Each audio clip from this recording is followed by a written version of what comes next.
Pavarësia e medias, siguria e gazetarëve, kushtet e punës, transparenca ishin disa nga problematikat e ngritura në tryezën organizuar nga Bashkimi Evropian në Shqipëri në bashkëpunim me Këshillin e Europës dhe Departamentin e Gazetarisë në Universitetin e Tiranës. Kreu i delegacionit obez në vendin ton, Silvio Gonzato, kërkoi përfshirjen e të gjithë aktorëve në procesin e lirisë së medias, pasi sipas tij liria e medias mbetet një nga kushtet për integrimin e Shqipërisë në Bashkimin Evropian.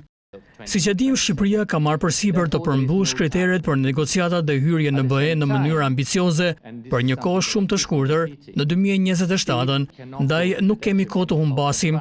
Në të njëjtën kohë do të thosha se sigurisht shpejtësia nuk mund të cënojë transparencën dhe gjithë përfshirjen. Është me të vërtetë shumë e vështirë një balancë që kërkon përpjekje të mëdha, por mendoj se kjo platformë po bën ato që po flasim, sepse vetëm përfshirja e të gjithë aktorëve dhe palëve pjesëmarrëse edhe atyre të interesuara përmes kësaj forme do të mund të përmbushim kriteret.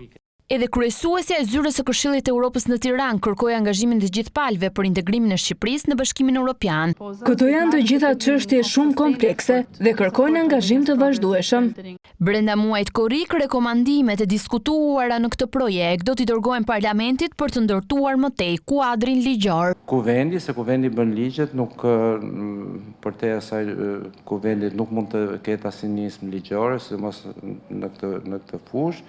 Do t'i shndroj në po themi në ndryshime ligjore. Gjatë periudhës janar-qershor 2025, aktor nga media, qeveria dhe shoqëria civile janë angazhuar në 9 takime tematike duke diskutuar dhe propozuar rekomandime konkrete për përmirësimin e mjedisit mediatik në Shqipëri, në përputhje me standardet europiane dhe në funksion të procesit të integrimit.